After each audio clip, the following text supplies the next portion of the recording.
Il a dit non à la cérémonie de réouverture de Notre-Dame de Paris, mais oui à la Corse. Le pape a prévu de s'y rendre mi-décembre. L'événement s'annonce historique, même s'il reste encore quelques détails à régler. Les détails qui concernent la logistique, la sécurité et bien sûr le parcours précis. Mais dans l'esprit du souverain pontife, les choses sont claires. Il sera à Ajaccio le week-end du 14 décembre pour participer à un colloque religieux. Il l'a confirmé à Paris Match. Une joie forcément pour les catholiques corses. Reportage Frédéric Michel. Bonsoir à tous.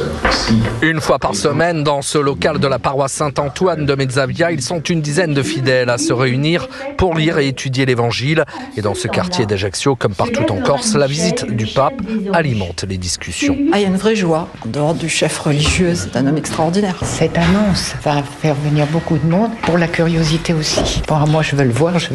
Les gens qui sont partie prenante dans l'église, ils y vont pour prier, pour être en communion avec le Saint-Père et pas pour le voyeurisme. J'entends bien là ce que tu dis, c'est vrai, mais c'est quand même une forme de reconnaissance pour la Corse. C'est une forme de simplicité aussi qui montre en choisissant une petite population comme ça. Accueillir le pape, une espérance pour le père chrétien Capozzro, abbé de la paroisse Saint-Antoine. Sa visite pastorale a aussi pour but d'insuffler une certaine ardeur, d'éveiller la foi qui demeure déjà, mais qui parfois sommeille. Désormais, tout le monde attend l'officialisation de la visite. Ajaccio, Frédéric Michel, Europe 1. Et cette officialisation dont parle Frédéric Michel, ce n'est a priori qu'une question de jours. Des délégations du Vatican et de l'Élysée sont attendues sur place pour régler les ultimes détails de ce déplacement historique du pape en Corse.